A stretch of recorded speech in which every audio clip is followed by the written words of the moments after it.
Hey everybody, it's Bust with Expedition Trial number 298. Let's see who shows up. I guess we could dive down the route of the sea monsters with Twisted Fate again. He is now up to the 9 cards to flip, and then the weakened pick a card. So Twisted Fate is much weaker. I guess we could take a peek down to this with the release of the 2.5 patch here. Realistically, if you're just shooting for your 7, I do really like this Diana. This is a pretty powerful start as far as she's concerned. I'm not opposed to taking Diana. Maybe we just run into Aphelios as well. But kind of the downside with starting with Moonlit Heist is you're paired up with Bilgewater, whereas you really want to be paired up with Shadow Isles, so you can take advantage of all of the other half of the Nightfall cards. And so, this is a touch weaker here. And this is a fairly close choice either way. I guess, let's take this Diana. It feels like it's been quite a while since we've drafted her, and we'll see if we can't just come up with an Aphelios at some point and see how the weakened moon weapons feel in Expedition. And so let's take a peek on the site. If you're not familiar, it's ftpbus.com. It's where I keep all of my Expedition-related content. We're just going to be over in the Expedition Helper section. We'll go down to the little drop-down box, make our way to Diana, and take a peek at what's going on here. And so, in general, like both of these Diana pools are pretty similar. Between Moonlit Heist, this is the one paired up with Misfortune, and then Luminous Dusk, that's the Diana Aphelios Nocturne pool.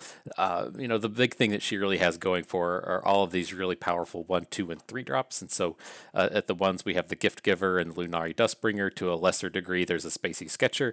In the 2s, we have the Shade Stalker, and more importantly, Mountain Goat, along with Diana herself. And then the 3s, there's the who are you called? The Crescent Guardian. And this all together is just a pretty powerful curve. Typically, you run into issues with having, late game problems, but here also in the 3s is Lunari Priestess, and then Cloven Way has proven to just be a fantastic way to come in and close out games. And so, she really has it all as far as the units are concerned. A very fantastic early game, one of the best mid game cards in the Cloven Way. A great way to close out the games in Lunari Priestess, or if you come across a Eclipse Dragon or something. And so, all in all, pretty powerful in that sense. Where Diana is kind of weak, she doesn't have a whole lot of interaction. Pale Cascade is still, a pretty premier combat trick. It's not nearly as good now that it only gives 1 attack instead of 2, but it is still incredibly powerful. And then other than that, there is just no way to interact with your opponent, though. We don't have any additional combat tricks here. We don't have any removal spells here. And so you're really counting on the combats to go well. Getting some kind of interaction out of Diana as opposed to just, doing things with combat tricks or, quick attack challengers or removal spells. No, Diana doesn't have any of that. She just has really high quality early game plays. And so, again, if we are looking to flip her, we need to activate the Nightfalls. With this pairing up with Misfortune, there's just not as much opportunity for that because there aren't Nightfall cards in Bilgewater. That kind of card pool is more centered on, getting a bit of advantage out of the challengers. You're doubling up on the really good early game plays, and then, you're either getting good challenges with the help of Misfortune, using like Diana and Fortune Croaker, or you're using Misfortune to let your smaller units attack up. So, say we play 3 1-drops in the first 2 turns, and then we play Misfortune on 3. Then, attacking with all those 1-drops, our opponent can easily shut them down with a single 3/3, but Misfortune's champion power really lets her let those smaller units attack up. And so, not a strategy I really like to pursue. I really just more interested in pursuing Diana here. But, on the other side of the spectrum, even if we don't look to build towards this Diana, she's still an incredibly powerful champion, and we're picking up a good mana curve worth of cards here. Okay, all right. If we're looking to dabble with an Aphelios, this is certainly the way to do it, and this really just kind of solidifies all of our late game. You don't need any better late game than Aphelios. The thing we are talking about here are the moon weapons now costing 3 mana. So if we want to really chain all of these moon weapons together, it's going to have to be much later in the game, and so. And Constructed, you were kind of able to just, drop him on 3 and then just start chaining moon weapons on 4. I can't really do that anymore.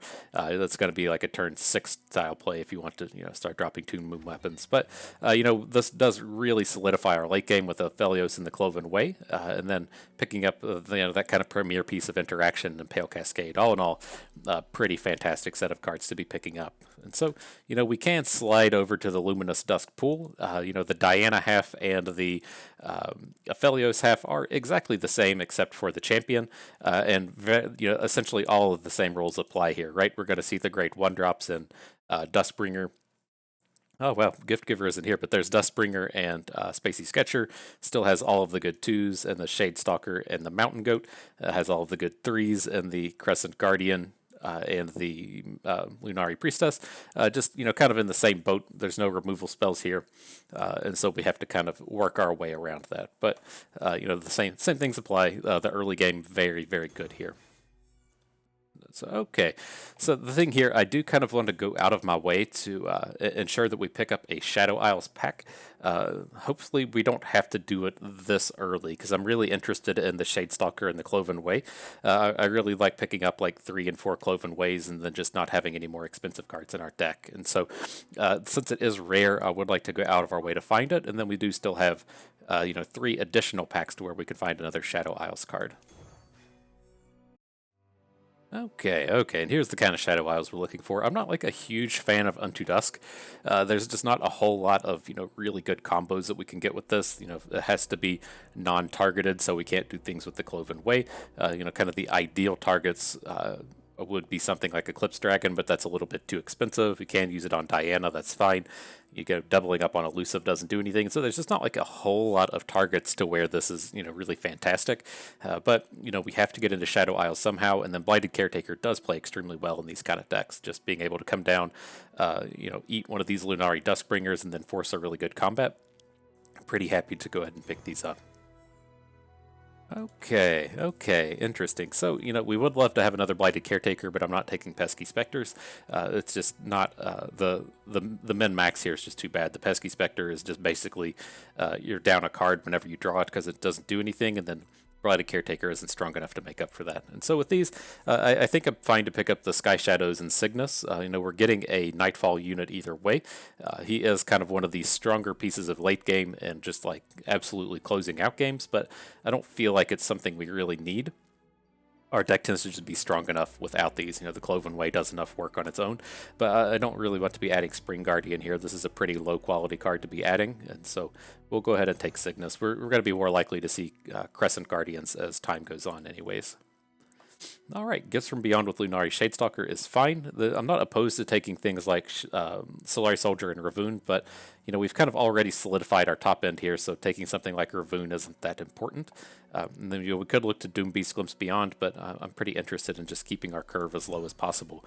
These Doom Beasts really tend to play out like a 6-drop or a 7-drop and not so much a 3-drop like it lists on the mana cost. So, okay, cool. We got another Lunari Dustbringer. That's pretty powerful little set of cards here. Spacey Sketcher, I'm not like super excited about unless we have a bunch of ways to add gems to our hand. And so as it stands right now, we just have, oh man, we don't even have, I thought we took a Gift Giver at some point, but we don't have any Gift Givers. We don't have any Mountain Goats. The Dustbringer is our only way to be adding cards right now, so this is still pretty low value. I am kind of interested in Pale Cascade. You can see the problem here where we just don't have any interaction. Would love to pick up some more Pale Cascades and some more Unspeakable Horrors, but hopefully that'll just show up as the trial continues. Okay, and then here, this is a real turd of a pack, and it kind of brings up an interesting point in like how willing are we to just go after the removal spells, and I'm really leaning towards just taking this Crumble, even though Ancient Cruckolith is so bad. Like, to a degree, we can deal with just about any unit with the stun Moon Weapon, but, I like to have just a guaranteed removal, and so I'm going to pick up the Crumble, even though Ancient Cruckolith is pretty bad, and we do have a double Nightfall pack over here, but I think it's just that important to go out of our way to pick up a removal spell. Then typically, right after you do that, you see a Vengeance in the next pack, but not the case here. But alright, here we go. The Mentor of the Stones is an incredibly powerful unit, just kind of giving out this permanent +2/+2. If you can manage to have this thing survive a combat, it's just pretty huge. And then we're getting a a Nightfall unit along with the package here. And so there is an arguable reason to actually want this Warden's Prey Unspeakable Horror. You know, again, our interaction is pretty horrible, but I think the Mentor of the Stones is just too powerful to pass up. Okay, finally, here we go. Here's a fantastic set of removal, an Unspeakable Horror with a Black Spear. That's a pretty easy take. We have to have, you know, some amount of interaction here. All right, and then on the flip side, these are pretty terrible. I just do not like Rasa in this style of deck. She's just too slow. You know, we tend to be attacking way too much for this to ever come down and be relevant. And usually at this stage of the game should just be over. Like our late game is just easily solved by Aphelios, and you know, the worst case scenario, he can still come down on turn 3 and do stuff, right? And so I'm just not a huge fan of Rasa here. Also not a fan of Messenger Sigil, but I think the Gift Giver will turn out okay. Hopefully we can just trade the Messenger Sigil away. Okay, I'm cool with this. A 1-drop with a Pale Cascade. You could make the argument for the Blighted Caretaker and the Crumble, but I'm happy with just one, right? The first one is extremely important to take, and then after the first one, they really fall off in their necessity. And so I just want to come down and pick up some additional Nightfall cards here.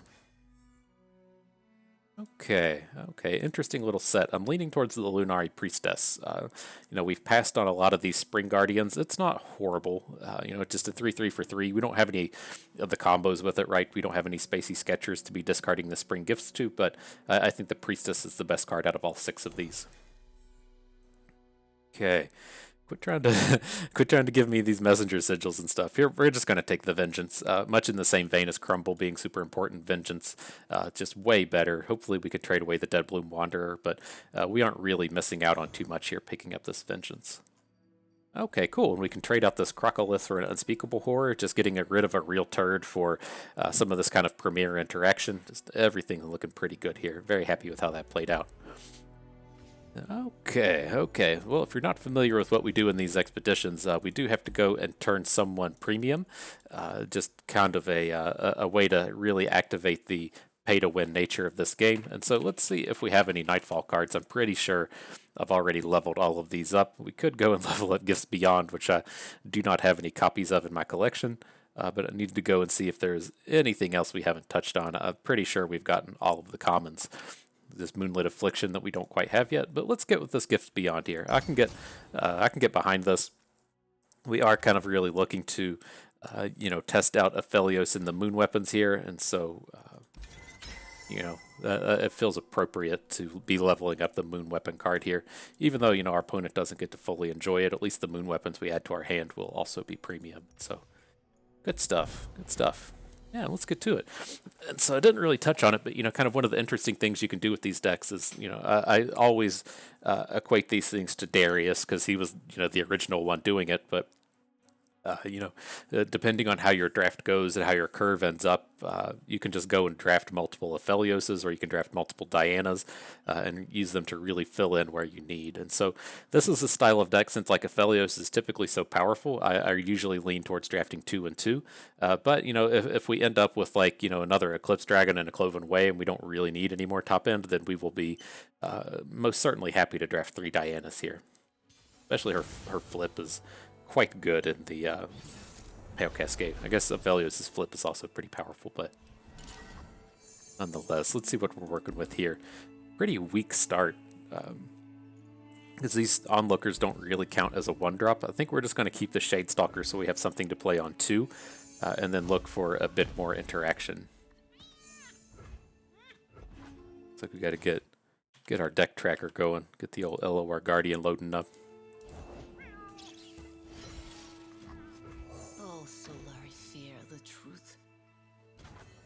Cool.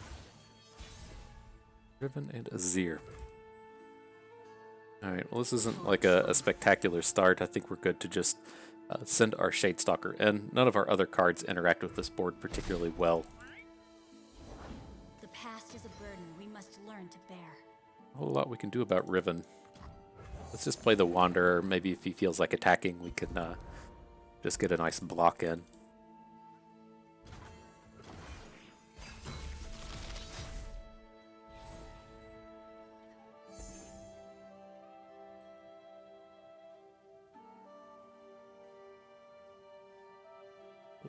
I don't know what Elor Guardian's deal is here today. Maybe I have to restart everything. Looks like Even a fragment if this enemy deck showed up, but our deck doesn't want to show up. Fine. Yeah, we'll get over it. This isn't a huge deal to take this damage, right? We're just going to be gaining it right back with the Dead Bloom Wanderer. But this is kind of a pickle as far as hitting these Nightfalls goes. I think we're fine to just get another Shadestalker on the board. Cool. And when he hit his Allegiance, gross.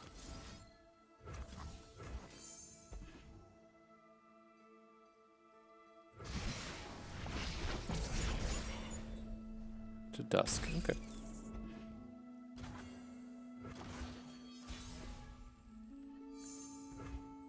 Are we like pretty safe to play units here? We can technically just Nightfall this Cloven Way if we want to, right? We can play the Dustbringer. We'll have the Dust Petal in our hand, and since we have a spell mana, we can get the Cloven Way going. Your emperor has returned. Don't quite think we need to do that. We could, I guess, Unto Dusk a Shadestalker to actually give it elusive. Not really excited about any of these plays. I think this is at least... Oh, you can't do that? There we go. I must have just thought I clicked on something weird. Whatever the cost.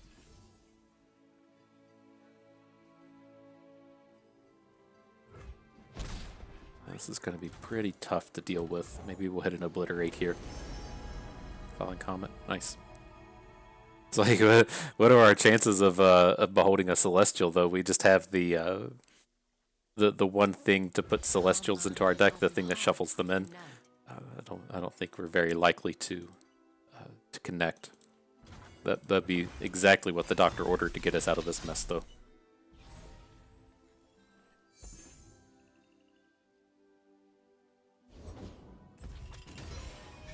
We can deal with that eventually. This Azir is going to be a bit problematic.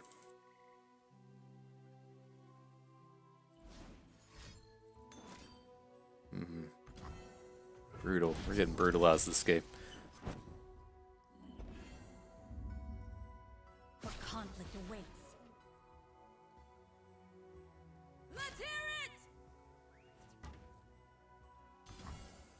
You leave me no recourse. Okay.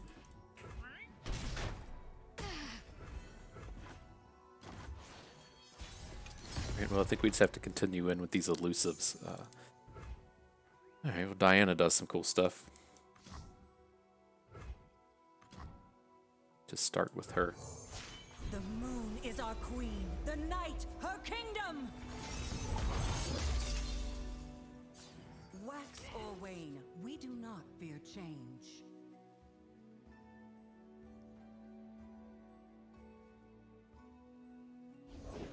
We three crossed 100 provinces for you. You were never far from my heart, masked sister. Yeah, a lot of reasonably painful things here.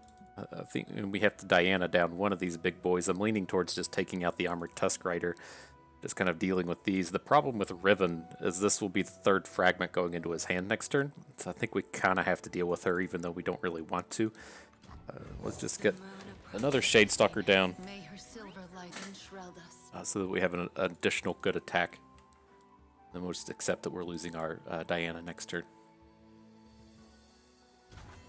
For truth. Night descends. I will be And heard. ideally, he just won't open on us next turn, and we might get to Cloven Way down his Wrathful Rider.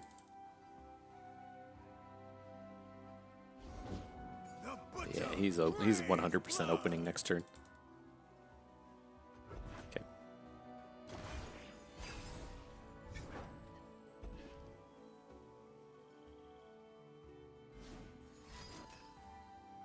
Exquisite magics. Strike hard. Greater things await. For glorious battle. The order is give. Shurima is sand and sky, past Okay. and present. Get out of here, animations. I can't see the board. But alright, some of these are easy. Like, we shouldn't be dead before this one, right? That's 13. We're blocking 3 of it. We can Unspeakable Horror, the Bloodthirsty Marauder, should we want to. This is safe. This is safe. All to 2. Okay. Let's actually get into this Pale Cascade as well. Take down his Wrathful Rider.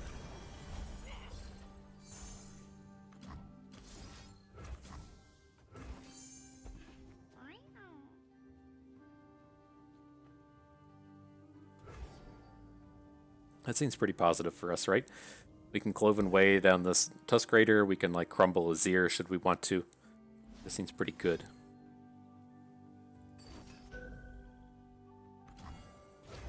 Back to lethal. Okay. Oh, we took our shot. That's fine.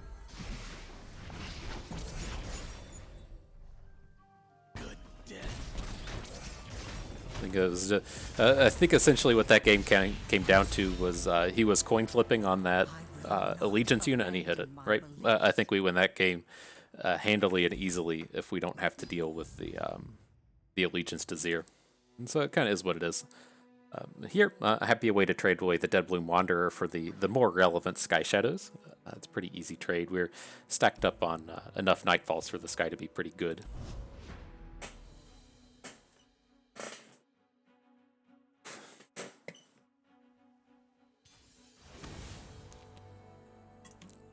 Just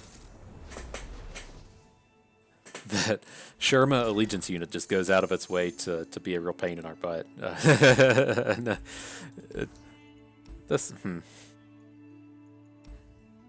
Need something better early than the Onlooker, but I'll hang on to Gifts Beyond in the event that we do actually don't find a way to get some interaction, and then if we need to Nightfall our Diana, we can do it.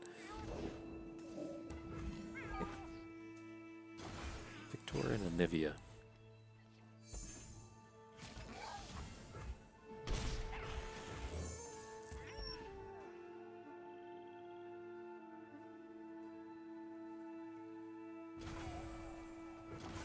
Okay.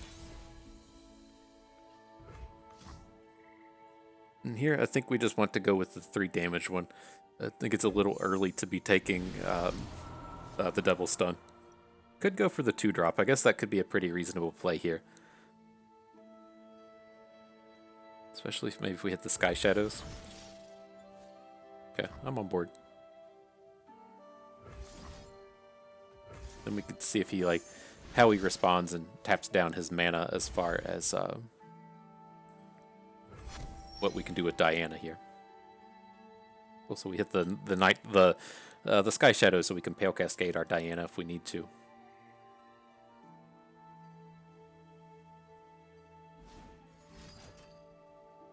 Seems good for us.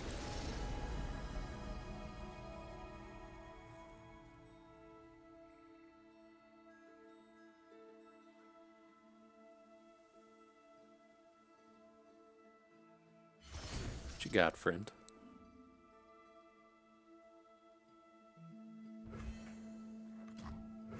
Cold and unforgiving as moonlight.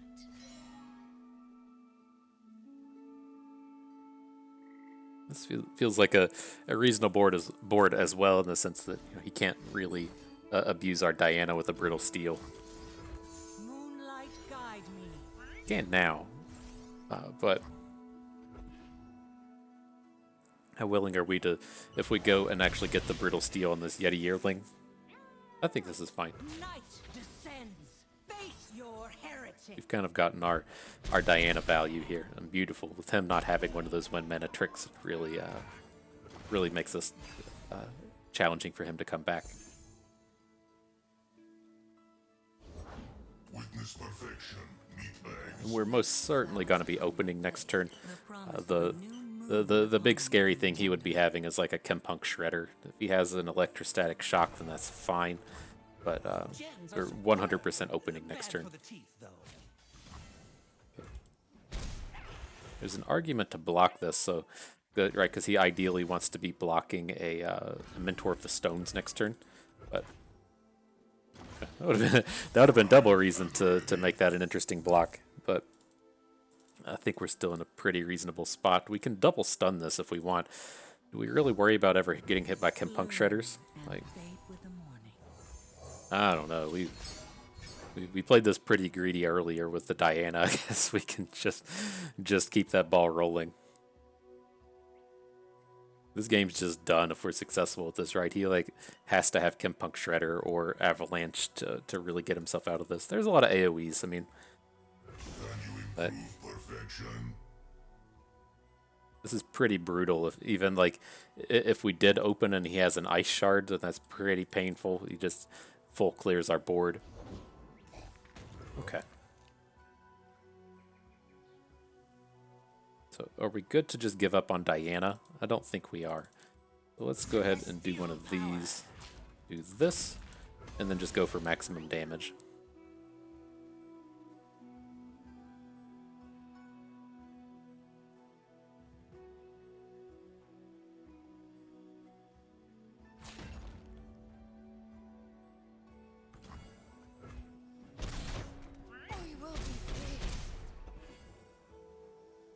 You do see he's at 2 with our Diana on the board, but maybe yeah, we should have just attacked with her. I was going to say, you know, we wouldn't have been a guaranteed lethal because he could have just put our Ancient Yeti in front of the Cloven Way and been at 1, but we would have gotten the trade and then our Diana was still... Maybe we should have 100% just gotten that one in.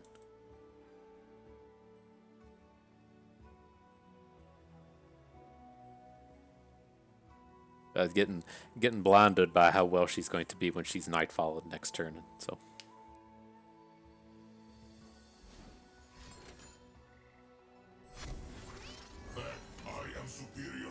How do we want to do this? We can play Aphelios, but he's not going to be Nightfall, and I don't think... How much do we care about that? Picking up the Moon Weapon. I don't think we care. Let's just get a dude on the board. Then we can Unspeakable Horror this Yeti.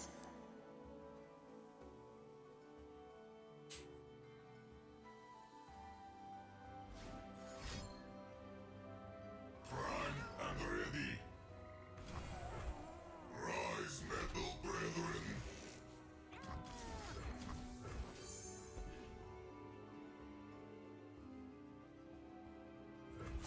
Find your path in the dark and follow no false light. Find your path in the dark.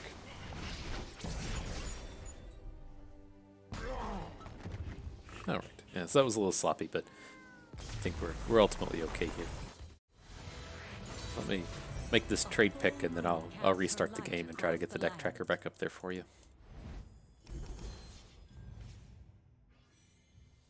So let's see. I'm mainly interested in just picking up Dianas here. It feels like our late game is good enough, but I will, you know, want to pick up one more Aphelios. But I think this Diana here is just too good. And this does also give us, you know, a bit of time. You know, at the end of the day, if we have 3 Dianas, that's kind of okay. But if we have a whole bunch of Aphelioses and then we pick up like 2 Eclipse Dragons or something, our late game can get a bit more on the awkward side of things. And so let's pick up the Diana here. Okay, maybe that's better. Yeah, I'm still gonna check the video. I think I'm most certainly more red than I was yesterday. I did get a nice little sunburn. It wasn't enough to be awful. It's just enough to be noticeable. It's like I can certainly tell that I have a sunburn, but it's not. If we end up losing any games today, that's probably why it's happened, though. It's, we got this sunburn, and it's really affected my gameplay. That does remind me. I will have to see how well I'm able to keep the videos up the rest of this week. I get my microchip on a few days from now, and so as far as the COVID vaccines go, kind of seems to be a toss-up as to whether or not you feel sick, and so we'll just have to kind of see if I get the symptoms or if I'm just one of the, you know, sore arm and tired folks. But that'll be coming up here in this upcoming week, and so if the videos fall short, probably feel like I got the COVID.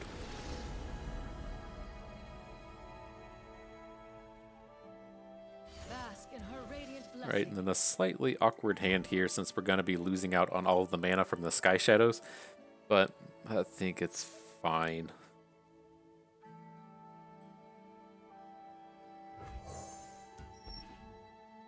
Devotion through battle. I'm going to do that, and then the idea I have is I'm just going to play the Shadestalker. Miss out on this thing having elusive, but then getting the big old chunk of damage from these onlookers.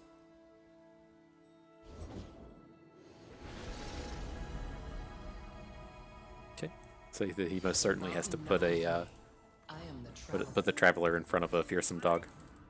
So ideally, what will happen here is he'll put his 3/4 in front of a dog. We'll put his 1/2 in front of our 3/1. We can Pale Cascade through this one. Interesting. Didn't expect him to hang on to the Traveler, but get our big chunks of damage in this way.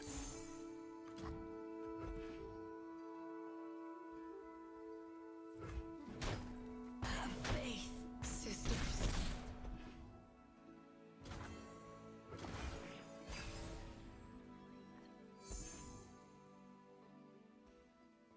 Right, we gotta get some big chunks in here because this is gonna turn south quickly.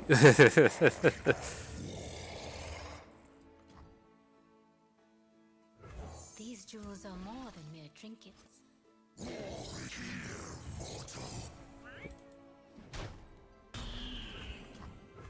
Darkness hides in my path. Alrighty, now we just 100% have to open. He's gonna get a better unit on the board than we're able to deal with. For truth.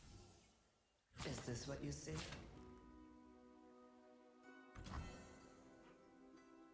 The argument here would have been that we maybe should have gemmed up our Shadestalker to get this additional damage in, because it's probably going to get an additional damage in next turn as well.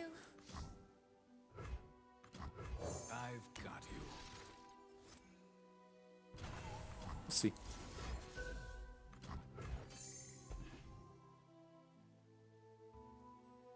We don't have the Doom Beasts that you typically use to get a bunch of reach here. Moonlit Affliction. Very interesting choice. We'll take the Celestial Dogs should they make an appearance here. So we'll go ahead and shuffle those in and not worry about the Nightfall.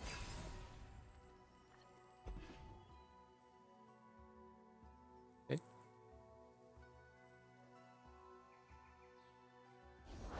Confine and contain. You don't know what you're doing. Nothing escapes my notice.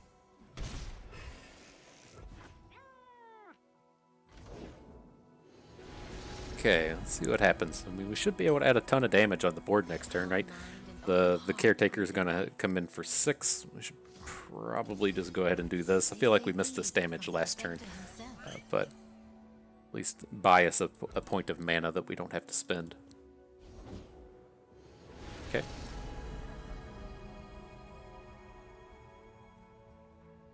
What did the stars reveal, Mother Moon?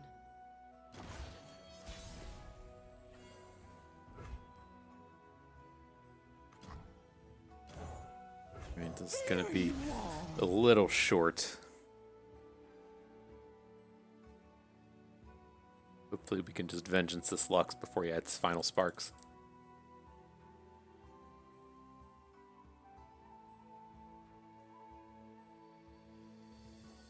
Technically have lethal, right?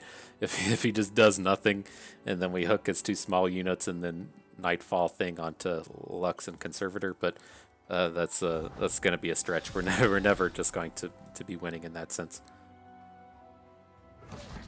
Whatever the cost. Okay.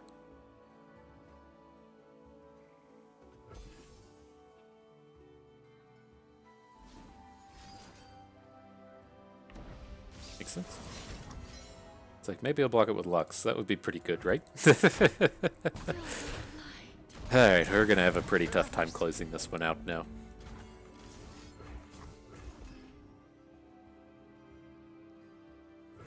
But, I mean, we still have Aphelios. That's if there's ever a way to get out of one of these games, it's going to be Aphelios. So.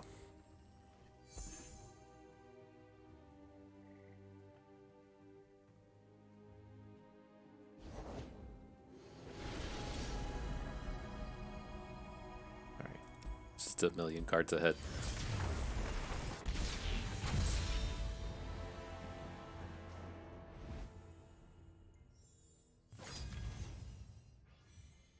Okay, so what can we do here? I'm cool with picking up the priestesses. This is kind of one of these things where, you know, we would also love to just get rid of Messenger Sigil. Like, how good is our top end here? This is, you know, kind of exactly what I'm talking about when it comes to, you know, like, well, we can just, you know, decide on how many Aphelios we want later. You know, if we start picking up priestesses, picking up Eclipse Dragons, you don't need all that top end. But I think I want to get rid of the Messenger Sigil. This is just very much a 100% dead card. I used to get, you know, a lot of people asking me why Messenger's Sigil wasn't any good. And, you know, what does it take? Like, at what point does adding card quality to your deck make up for losing a card, right? And so, you know, you have to play the card, be down a card and a mana. Then at some point in the future, you draw one dog. May not even be relevant at that point in the game anymore. And then you have to kind of like draw the second dog to make up for it. And it's like, even at that point, it doesn't really make up for very much. As to whereas, you know, if we say a card like Concurrent Tomlons, I think that's a very different story. And, you know, it costs one card, one mana, but, you know, it gives you the ability to upgrade all of your units. And it kind of feels like you're getting multiple mana return on something like a Concurrent Tomlons. When you know you play your Sky Shadows on 2, you get the 2 spell mana, and then you turn it into a 3/2, and so you pick up a point of stats, right? It's just not something you're getting out of Dog Sigil, whatever the thing's called. Desert by my side. Okay.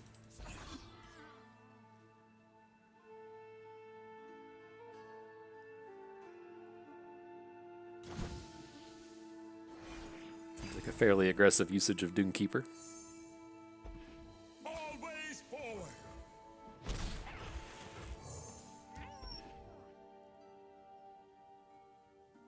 I'm gonna just go ahead and throw down the Unspeakable Horror. Getting is death to an immortal.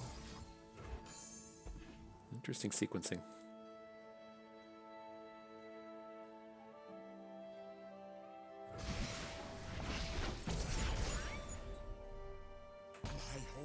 All the Shade Stalkers, we're going full elusive this game.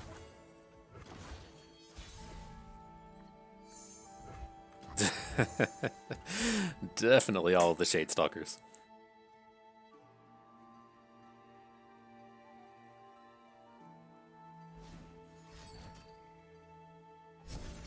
Okay.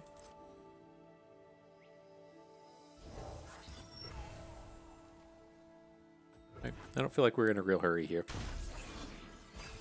Like, that combat gets really awkward for us if we come down and just make full trades everywhere.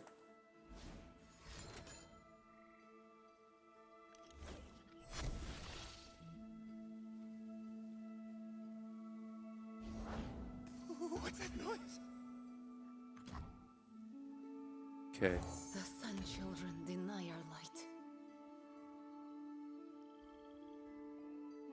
Real excited about losing out on a Shade Stalker having elusive, but I think as long as we get, you know, 3 of these with elusive, it's probably not that bad of a deal. But our Sky Shadows are completely just shut down now. Fine with this. I don't care about this thing growing. We can just try to trade for it later.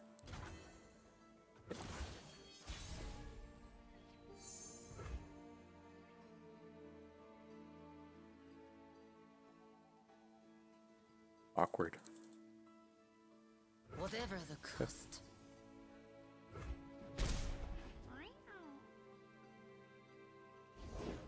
There's nowhere to hide. I've got 1 mana, so this crumble will be safe.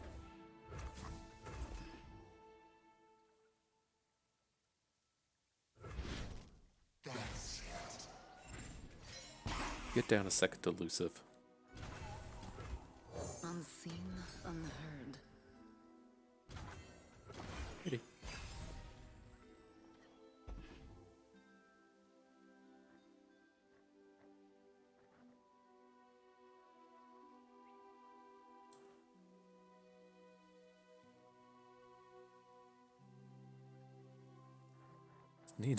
Need the somethings. We didn't draw any of, you know, our gift givers or dust bringers or whatever to kind of stall out on these activations.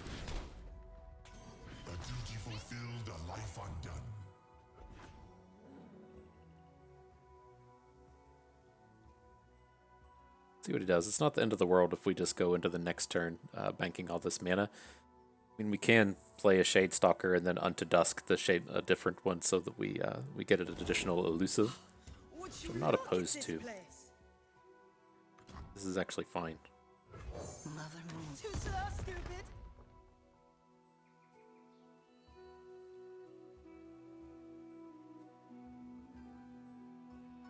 His attacks are still pretty not good.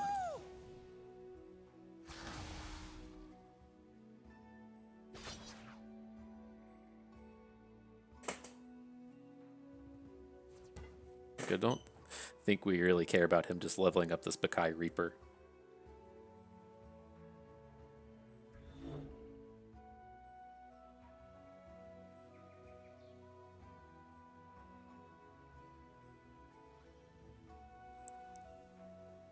Watch me. Watch me, what? Okay. And I guess we can do this first. Just see if we hit something interesting. Okay, we did not. Well, the Blighted Caretaker is slightly interesting. Let's actually just do it like this. Right, we can just get a big Caretaker turn next turn. Kill off this Reaper and maybe get some... Can we just kill him? You draw Cygnus and it's always like, can I just kill him? 8 plus 6, 14 for like 15 or so? No. There you are.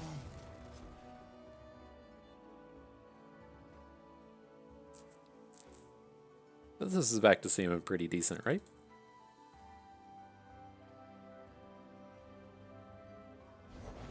Lady Elise, where are you?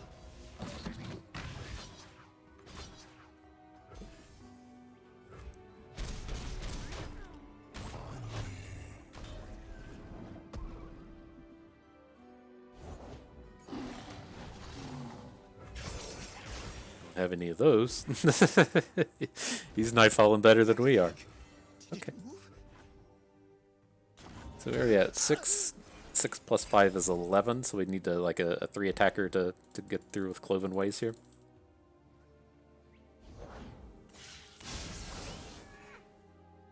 Never care.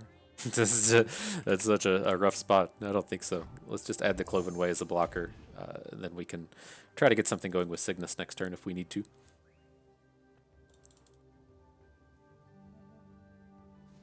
Okay.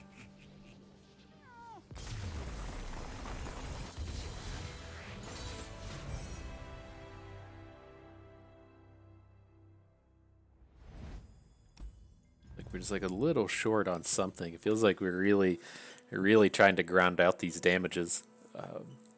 But here, I mean, I'm cool actually trading this Crumble for Cygnus. It just feels like we're a little short at the top end. And so what if we have like 2 Cygnuses, 2 Cloven Ways, and 2 Aphelios? I'm kind of fine with that. I'm good with the Stalking Shadows, but since we picked up the Vengeance, I don't feel like we really need the Crumble. So that's fine. Yes, it was good there.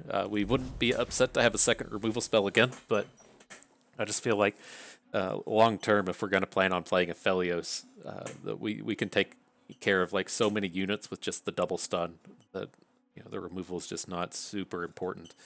So, I know it doesn't sound right as someone that's played a lot of limited card games in their life, but it feels like the 1 Vengeance, and then I think we have 1 Black Spear.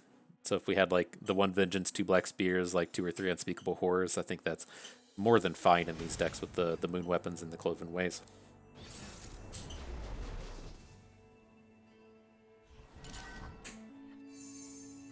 Okay, this isn't a particularly great start.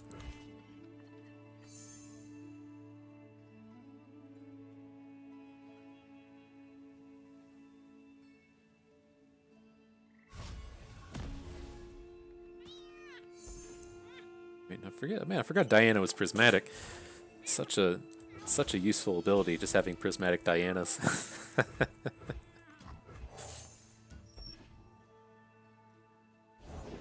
Years take, experience gives. Okay, we'll trade with this thing given the opportunity. So you're gonna get an exhaust challenge out of this or something at some point. Very surprised if he comes in and takes this block. They will sing of our deeds.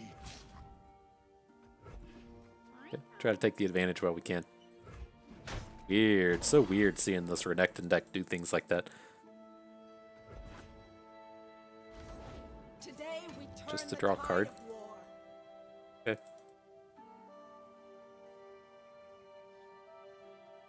So how do we feel about this? This is ultimately pretty awkward. Like, we're going to have 4 mana to play on units next turn, but we need to be hitting, like, Nightfalls on everything. But I don't really want to just be, like, passing this turn without adding something to the board. So let's Stalking Shadows. Picking up Duskbringer seems fine.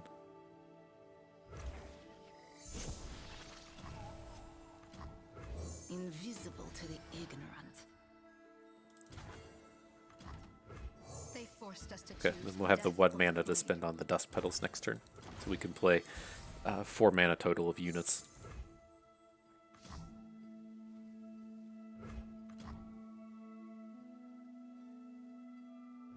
Only a fool would enter battle unprepared. See what he does. I mean, as far as this board stands, we're just going to be playing Diana and trying to hook down his 3/3 and then Pale Cascading it. Yours is a light I cherish, Moon Sister.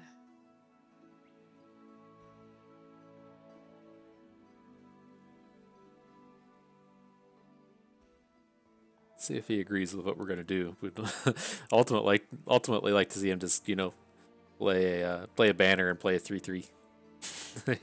Just let his hook kill it. He's probably just intimidated by our premium Diana. Like, all these premiums and prismatics, it's really enough to throw somebody off. Our light grows brighter. Forgive me.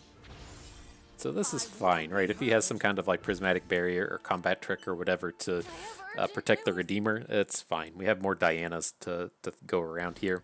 And then this is one of these spots to where he's not adding units to the board, and that's ultimately a very big benefit to us.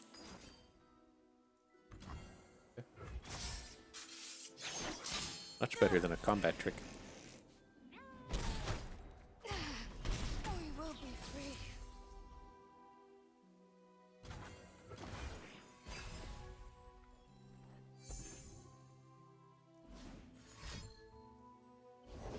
We fight for those who cannot. We can hook down our Shadestalker, it's fine. We can throw a pretty good Diana at Garen next turn if we want.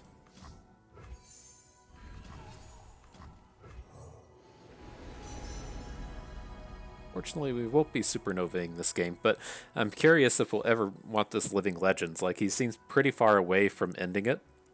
I think this is what we want. And, we're about to just drain out our whole hand. So, I think we want to add these. Oh, where are we going to be at? We have 1 Dusk Petal. We need 2, 4, 5, 6 mana to play all this. Okay, let's at least put an additional boost onto Diana next turn.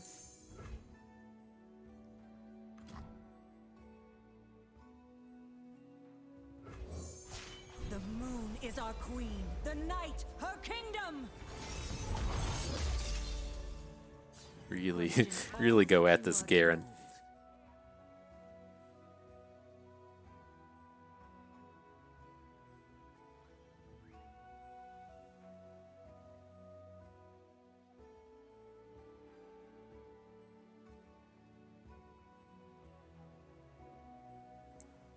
What you got, my man? You got a single combat right now? Kinda needs to single combat right now if he wants to deal with this Diana.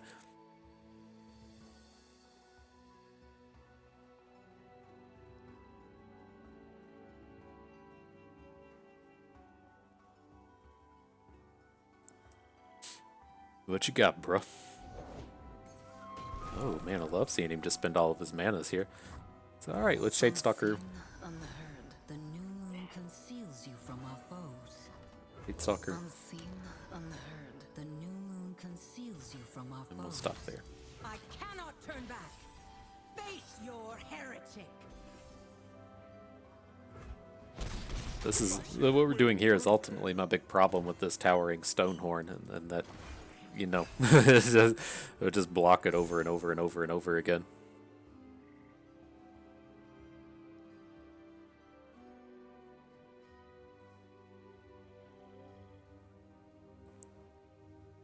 But seems good. We should get a big old hit in next turn. Cloven Way. Fantastic draw here.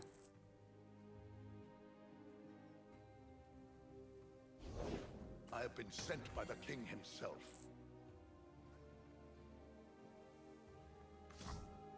All beauty is transient. We'll just stop the big boy. If he gets a, kind of a value hook with this Honored Lord, it's not that big of a deal. You can, if he, had played the spear thing first, then sure, but we would have probably gone after the challenger unit since we do have Diana, but the way this played out, I think this is fine.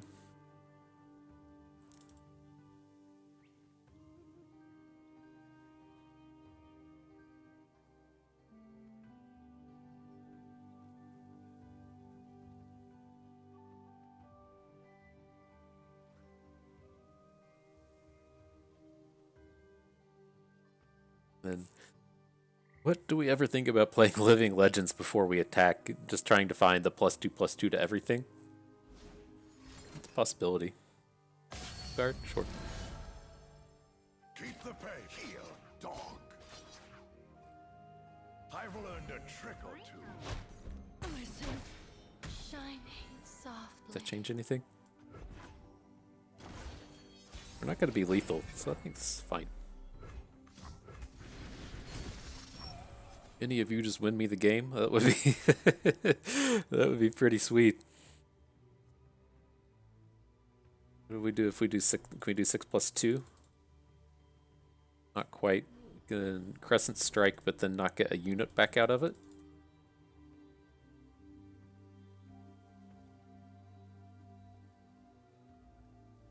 I think this is fine.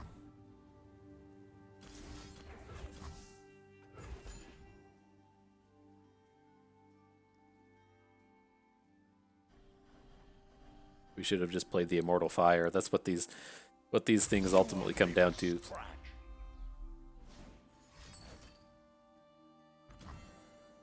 Hey man, we don't have any units now. Okay.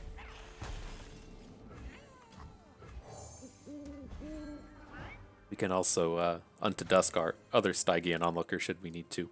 For truth. Or I guess on the same one. Okay.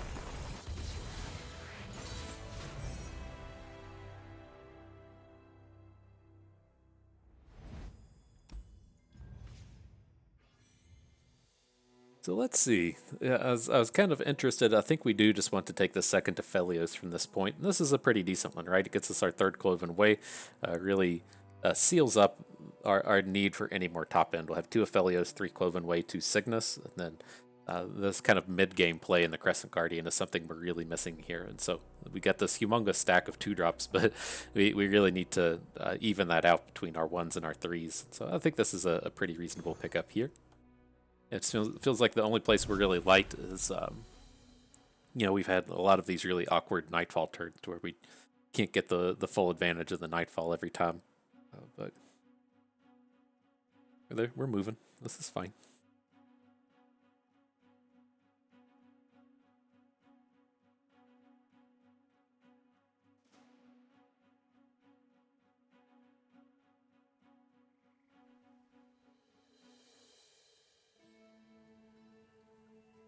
Right.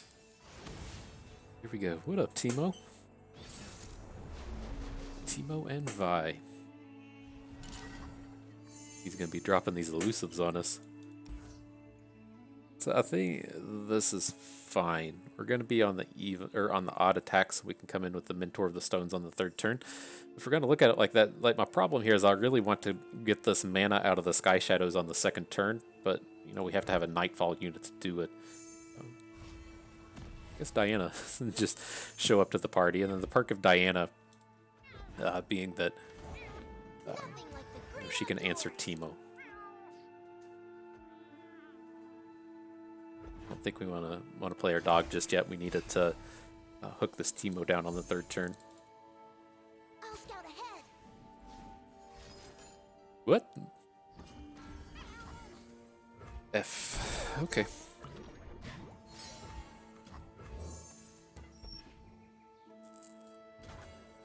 So if we changed our mind on anything here. Like, we can put elusives in front of Teemo for quite a while. What are the chances that he ever blocks? Man, this is unfortunate. Bad for the teeth, though.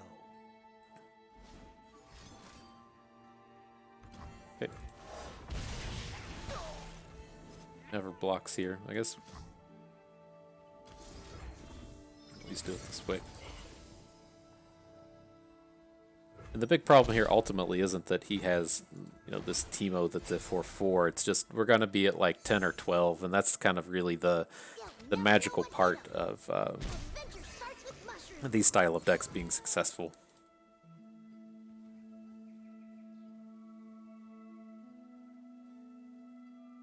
Okay, let's just burn down a spell mana. Put on me mask, secure me tail, start the day. Mother Moon, veil me. Okay.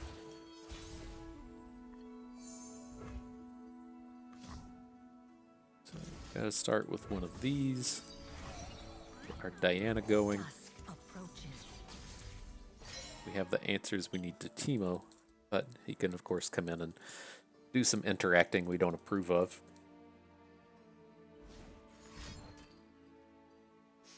I love the smell of mushrooms in the morning. Ooh, quite a collection!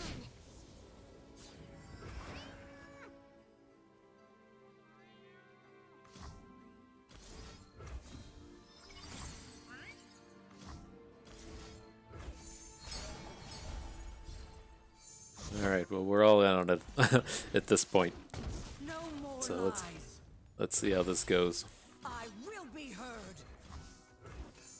Can get out of this with a get excited or a gotcha, but I think we just kind of have to go for it at this point. At worst, we can still block his Teemo at some point. They tried to blind Nice. me with resplendence, but they could not break me.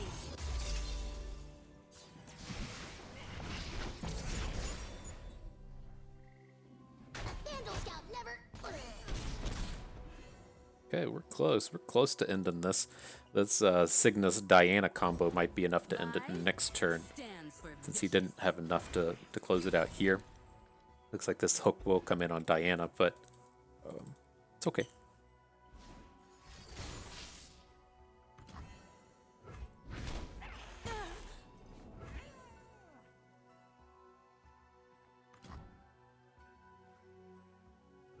Cygnus, how I missed your light. Thank the mother you're all right. What have you learned?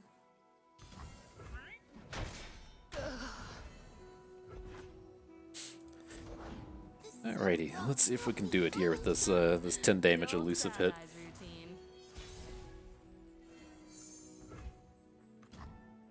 They forced us to choose death or the blade. They took Lyra. I have no choice. I had no choice.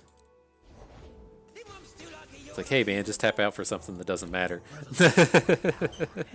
It always makes you feel better when they tap out for something that doesn't matter. Partner, they let you Okay, I think outside. we win now. I don't think there's any. He could have like a Sumpworks map, but I don't think that's very likely. Okay, good deal.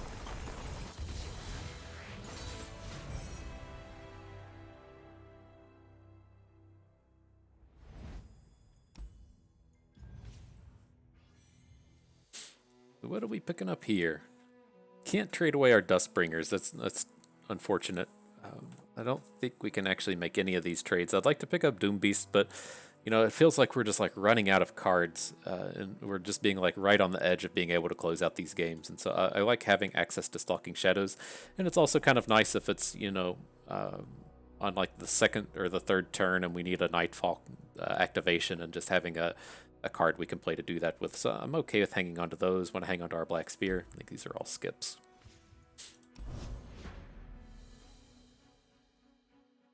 Oof.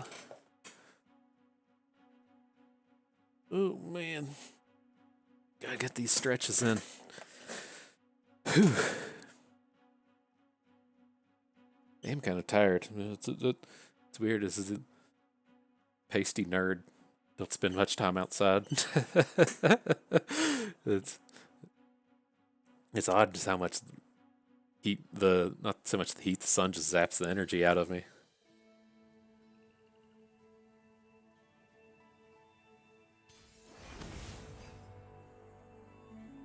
Okay, okay. Solutions with Garen. Okay, so I think we can do something like this. I don't expect these unspeakable horrors to be super interesting, and then I want to have, you know, some kind of play that we can make with these Mentor of the Stones around just pretty awkward draw. Okay.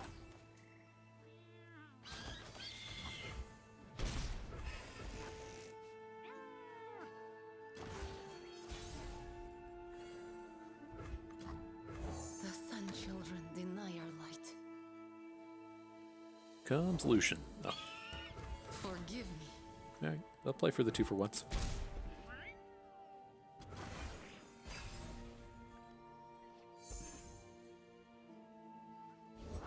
What do you see, boy? Just doesn't stop being awkward.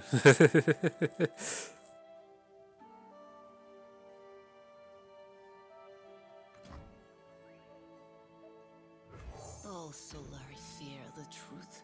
He smells something. Plan on just taking the 4 from this thing. I assume he's not going to be coming in with these birds, but I want to offer it up in that sense.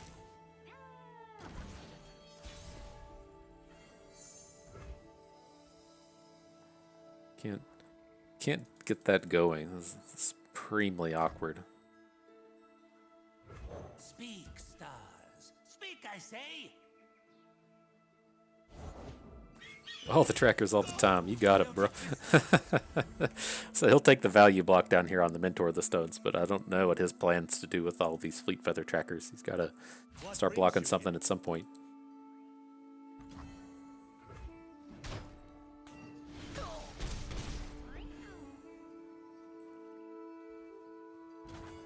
Okay. All right. Well, we have our way to finally activate our Nightfalls.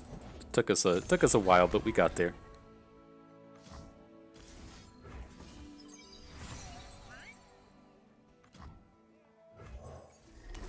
Let's just get some units on board. He doesn't have particularly good attacks into any of this stuff. I have to assume he wants to get, you know, he's either going to go for damage and spread our blocks onto his little birds, or he's going to try to take down our big boys with the Screeching Dragon.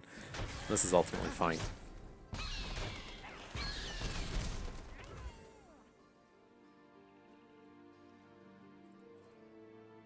How are we going to go about this? We need to play Diana next turn.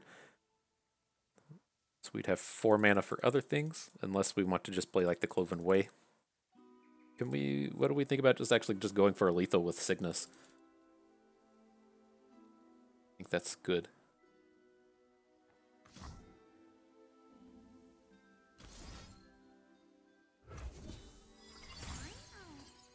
Okay.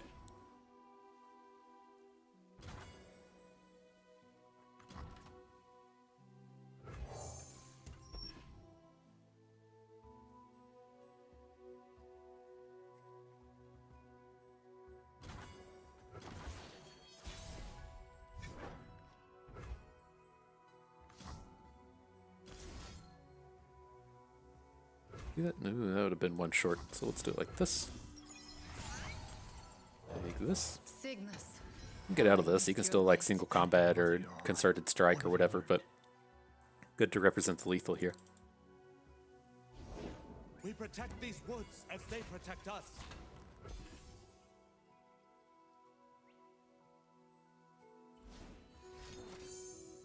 Sharp sight. Okay.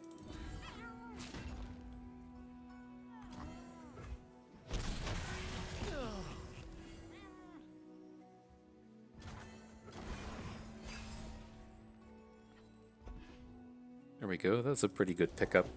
Soldiers, to me!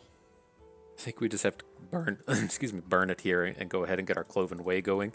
But the big thing is, do we have to like hit Cythria, or can we actually hit his Screeching Dragon? I think we probably just need to hit Cythria.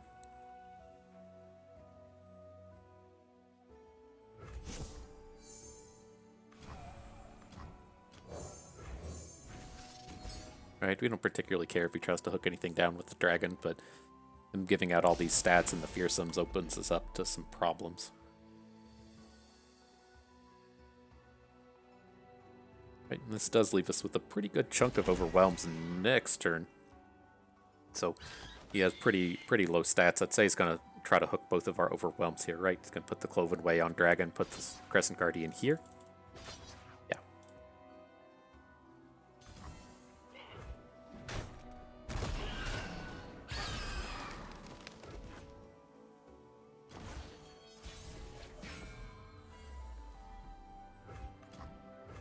Those we care for reflect our love.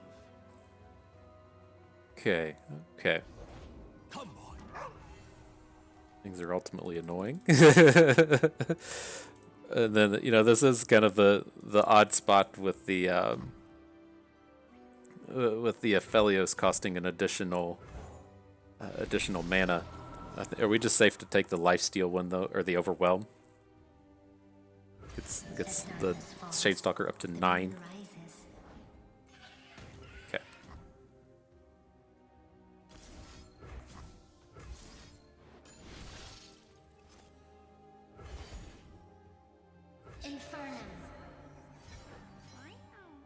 Alright, let's see where this gets us. We there? You have more sharp sights. What's going on? Got him. Cool. Okay. Okay. Rest now, Fel. Feel the moonlight's warmth. Let's see. Nice lit trade. Don't want more sickness. I'm cool with trading the Sky Shadows for a Spring Guardian, though. Just a little bit more on theme. Cool. Okay. Pre-final battle time. See if you can't take him down. This is one of these quick ones. You get in here under an hour, people will be thinking we only won 2 games. Let's see. Let's keep it going. Let's keep this short for you. Okay. 2 Teemos, an Anivia, and a Jinx. I think we can keep something like this. We could arguably keep the Stalking Shadows if we wanted to, you know, kind of guarantee that we can use our Diana on 3. But, oh, nice, nice. Only a fool would enter battle unprepared. Sometimes you just redraw perfectly. Another day in the field.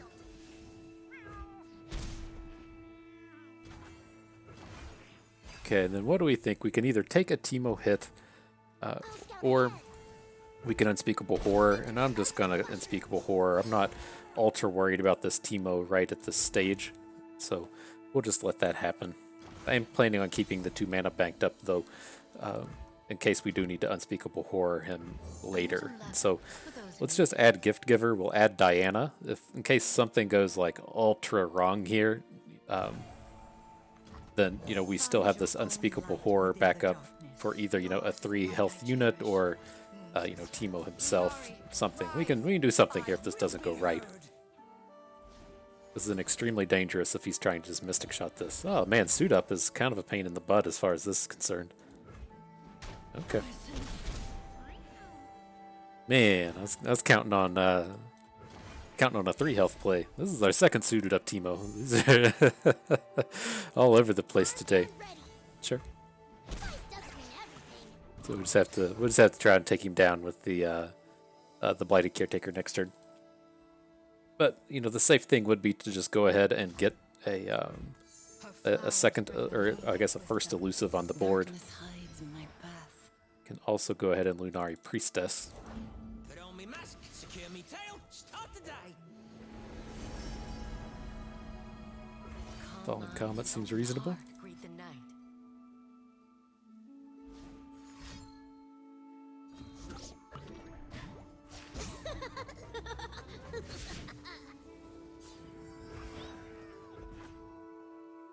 Alright, so how wrong are we willing to let this go? I mean, I think we could probably let this go pretty wrong. So let's just go with the Caretaker. I mean, at worst, we are still going to have a blocker for the Teemo next turn, and so if he has, you know, an answer to the sapling, and then has an answer to the unspeakable horror, and then also has an answer to the Lunari Shadestalker. Like, I think we're fine as far as having ways to deal with this stuff. Seems like he's probably gonna have something to target Teemo with, or protect the Teemo with, Mystic Shot or what have you. Static Shock, sure.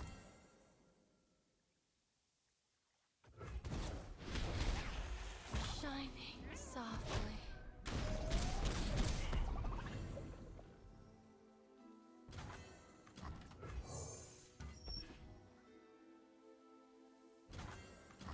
I'll just go ahead and ace this this chump wump. So now, you know, if he wants to get his Teemo through, he has to go through our Shadestalker, and then we still have the Falling Comet for it. I mean, we don't even really need to. We can kind of just take this Teemo hit and not have it be the end of the world. We just double up our puff caps to 28, take about a damage turn. We'll see. I feel like there's a good shot that he tries to take down our Shadestalker or something before he attacks.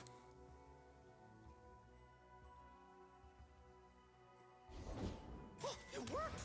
Mostly.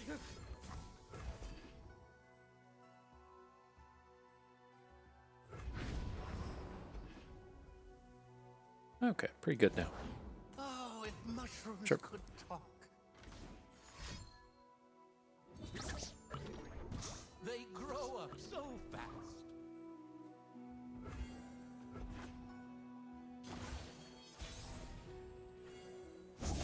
Alrighty, I was really hoping to pick up a cheap card here. As you can tell, we did not. Let's see. I mean, we can just play Aphelios. It doesn't seem that exciting without him being moonfalled or nightfalled. So it's tough. Alright. You must fight. Guess we'll just bank up a whole bunch of mana.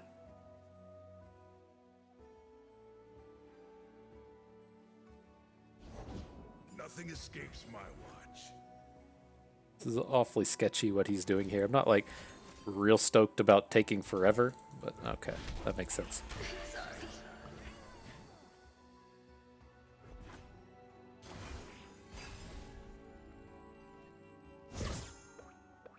Black Spear has a lot of potential if he's actually going to attack. I do worry that he's just never going to attack here.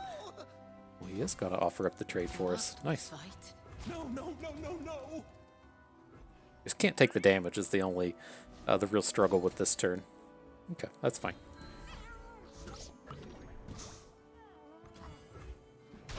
So we can Black Spear, we can play Dusk Rider, and then next turn hopefully we'll have a cheap enough play that we can play Cygnus onto the Dusk Rider. Winter is the Freljord's true ruler. That's fucking annoying. No two other ways. There's no two ways around that. That's fucking annoying. Okay.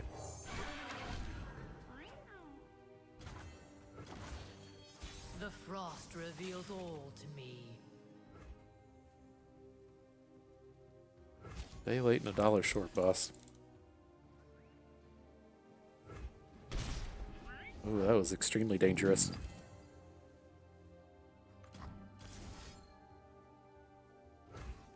Alright, I guess we can put the Yeti on top. This sucks so much. Alright. I'm convinced that this will be okay.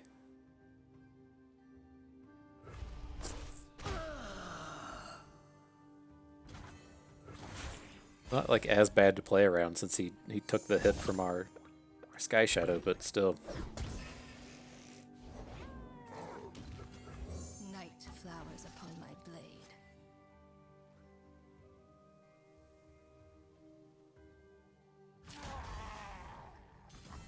Okay. We will resist.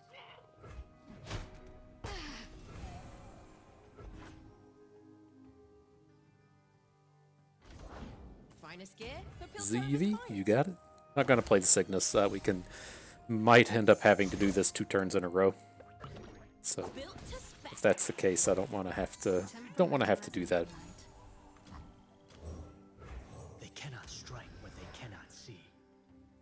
there anything worth hitting with the Cloven Way? I mean, we could hit ZV, but I think we would prefer to just try and hit a elusive unit if it comes to that. Under cover of night.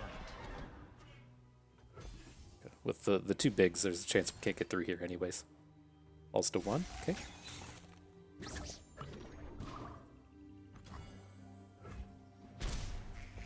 Alright, who do we want to attack the least?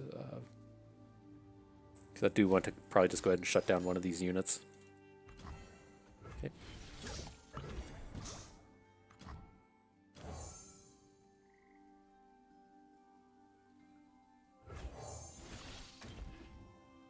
Maybe we should have picked a Yeti because we want to take this thing down in combat, but I don't really want to trade a Dusk Rider for this anyways.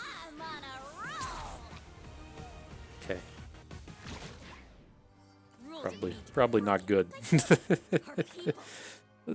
We got 2 unspeakable horrors in here. That would be the ideal way just to go ahead and end this.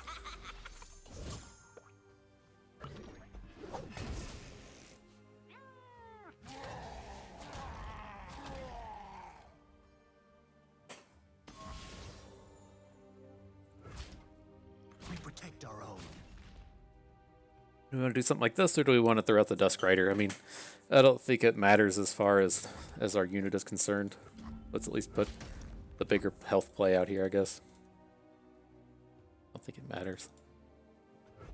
He has a Troll Chant, it's not going to change anything. It's just going to be a matter of if we can get this Cygnus attack in. Nothing like the great outdoors. Okay, glad we kept our Overwhelm unit. I guess he can't really like block. He couldn't have blocked our Fearsome unit with Teemo anyways, but. Grow free. Can he empty out his whole hand?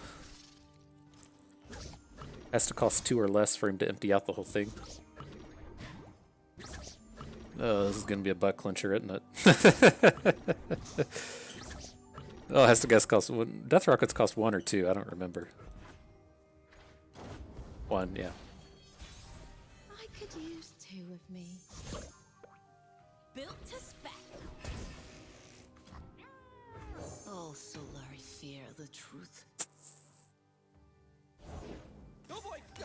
Yep, I'm flying. Cygnus. How I missed your light. Alright, hopefully we didn't need this other elusive here. he's gonna play another amateur aeronaut. I was real intent on just getting through this turn as quickly as possible, so that's why I played the Shadestalker. Good, the Overwhelm was good enough. Whew, close one.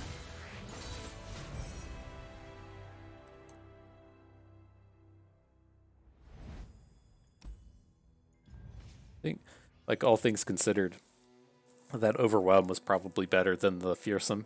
It's a little easier. Like, say he has like a suit up, then we still get in a point of damage. If he has something like a like Troll Chant, we can still get in a damage. Right? Might be 1 short, but it seems just a little bit easier just to like go over the top as opposed to just having a 3 attack unit that can be put in front of our unit. Anyways, with these, I don't want to make any of these trades. Mentor is a little more powerful than Crescent Guardian. Evershade Stalker, it's like a turn 10 play, and we're already good on top end, and then I want to hang on to our Black Spear. With these, hanging on to our Vengeance and our 1-drop, Trouble Bubble is something we never want. The Sky Shadow for Pale Cascade is moderately interesting. We'd be switching from 4 Sky Shadows, 2 Pale Cascades to 3 and 3. Kind of okay with this. We have been struggling with just, having a card to play, though. And so I think I kind of want to hang on to the Sky Shadow. We can just skip all of these. That's fairly easy. Okay. The Stalking Shadows for Priestess is kind of interesting. They do similar things, but I think we want to hang on to the Stalking Shadows. Our top end is okay. I would like to have 2 Priestesses, but like this is just the only spot where we're running into trouble, it seems, is we're having these hands where we have like 4 Nightfall cards and we really want to, not waste it. So Stalking Shadows really helps to that end. Keeping our Vengeance, keeping our Dustbringer, keeping our Priestess. Okay, we can skip over that one. Let's get to it. Do some final battling. Oof.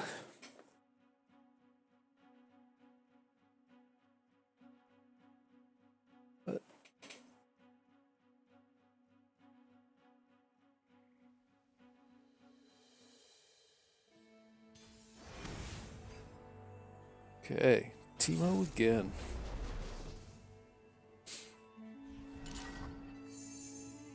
Okay, so I certainly want to hang on to the Sky Shadow's Unspeakable Horror to deal with this Teemo. Then I guess we can get rid of the other two. Look for Diana's and some other cheaper plays.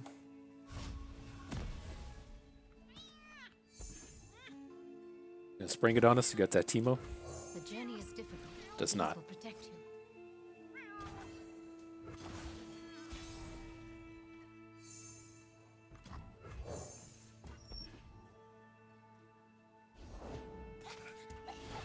Okay. Trade this with just anything.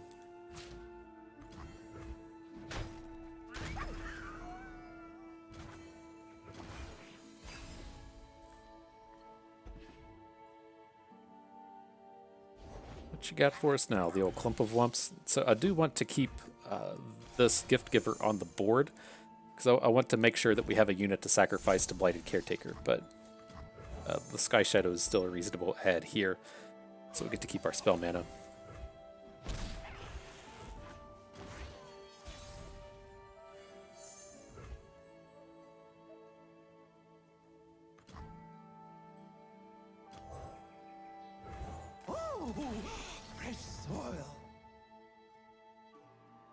I would assume that we're just going to blast him here. This is a common board where our opponent doesn't want to add units. Okay. They grow up so fast. And I'll spend the Unspeakable Horror here on the Puffcat Peddler. Okay. I've always been a fun guy. I want to keep this gem so it's a little bit easier to get, you know, a Nightfall play going. What up, Eclipse Dragon? It's alright. I mean, we're ahead on board. He doesn't have any mana, so he's not adding any units this turn. We have a pretty powerful Cloven Way opening for the next turn if we want. We can hit for, you know, 10 damage with him probably having no blockers. And then hopefully finish up with these Shadestalkers.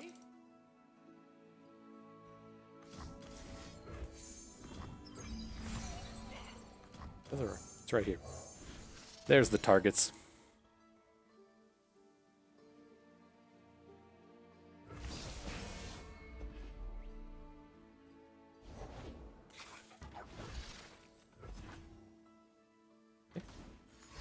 Would have been super cool if he didn't have any units here. This is fine. Getting in for 8 is still a pretty healthy chunk. We've got his board taken over and our life total is still pretty healthy. Come, this way.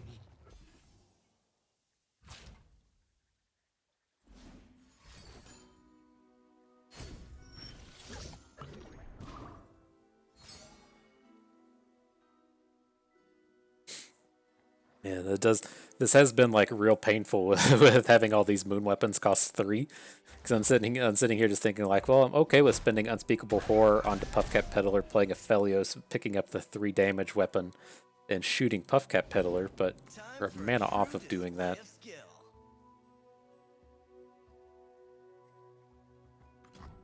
I'm still okay with doing things like this.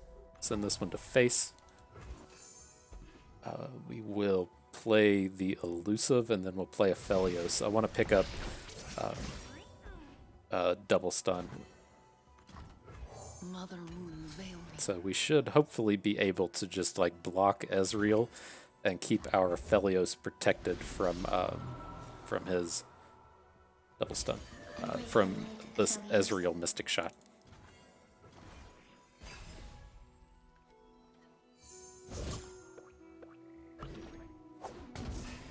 I don't miss. Must we fight?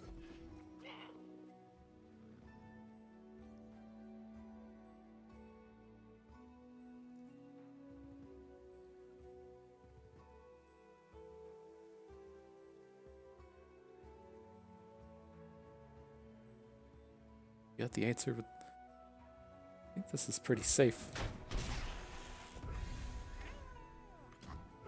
We were peaceful once. You know, he's gonna have like additional units, but we can also just double stun the Peddler and Unspeakable Horror Ezreal. Okay. So fast.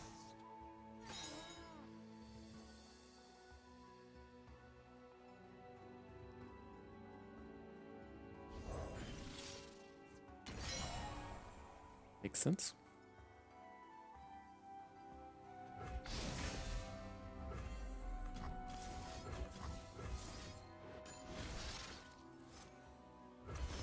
And would we rather just grab the 2-cost follower? I knew we had the mana to do this as well. This could be interesting in that if we hit a Sky Shadow. The Sky Shadow is good, Shade Stalker is good. I think we'll be happy with this either way. And we're going to be 3 units wider than him. The Sun Children deny our light. I guess 2 units wider. I forgot this guy was indisposed.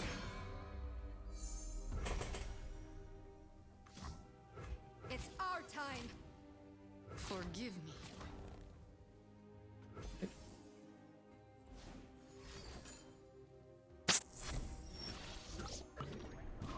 Probably good for us if he's playing Flash of Brilliances. We'll see. We'll see if he spiked something there, but I would say that that's probably good.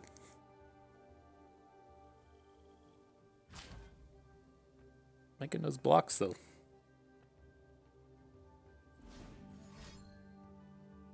Would a mushroom help? Obstacle? Meat gauntlet.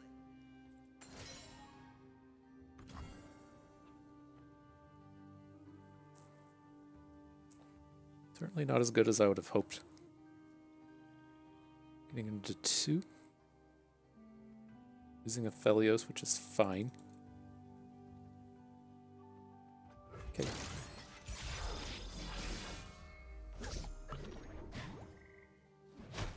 We will be free. Carry our faith. Should have pushed a little harder.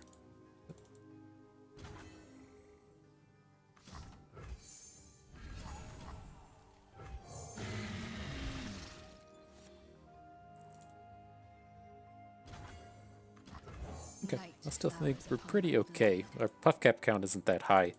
He never got any like flipped Teemo hits, so he can like spew off for what is this, like 8 times 324, but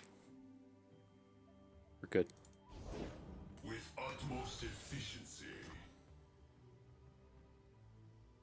Let's put a bunch of stats on board. Having to kill this thing twice should be pretty tough for him to do. Genius in action. And see if we can see if we can't do all this next turn. Yeah, I think he's just going for it, right? I've always been a fun guy.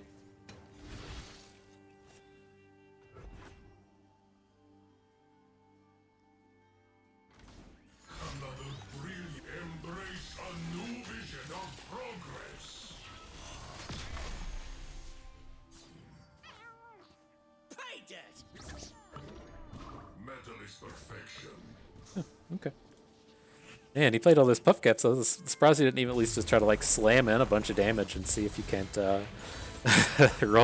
roll the old puff cap dice to send me to tilt land. But all right, not a bad little trial. And so yeah, I was glad to get to try out Aphelios. You know, it's tough when you know, I don't play a whole lot of Constructed, and then even then, like some of the cards that are very good in Expedition aren't good in Constructed, and vice versa. And so, you know, it's tough to actually get a Aphelios trial going. You know, he's not that common of a champion to find, and so I was glad that we got to come in here and try him out. And so we knew it was like, you know, quite a hit to his strength with the moon weapons costing 3 instead of 2. Some decks, you know, don't care. Like Tarek doesn't care. You're still paying 4 mana either way. And then you can also make arguments as to where, as far as the moon weapon card itself is concerned, I can't remember what it's called. I thought we had maybe 1. Gifts from Beyond. There we go. It costs 1 mana now, right? And so you can make an argument to where this is actually better as a 1 mana card with a 3 mana slow, and that you can you know, use it to activate your Nightfall units a little bit easier. And so, you know, there are like pros and cons to the changes to the moon weapons, and so I think, you know, as far as Gifts from Beyond is concerned, it's probably you know, much better. And then as far as Aphelios is concerned, this is like much, much worse. We had, I know like I didn't like super call them out, but we had like 2 or 3 times in this trial as to where we couldn't quite make a play because the moon weapon plays were just too expensive. We were like 1 mana off, and so I have to see. I'm not convinced if I want to like push him down to tier 3 because he's still pretty spectacular champion at just closing out these games. The moon weapons are still just like super good. It's very hard to find something stronger to do in the late game, just between like, double stunning to shut down your opponent's unit and then getting another unit, or stalling forever with the lifesteal or closing out games. Like, you just have so much versatility out of all of these cards that it's just extremely, extremely strong in the end. And so well, we'll see. He's certainly much weaker than he used to be. We'll have to see if we can really hold him into tier 2. much different story than our Nautilus that we tried out again yesterday, as to where I can't decide if I want to push Nautilus up into tier 3.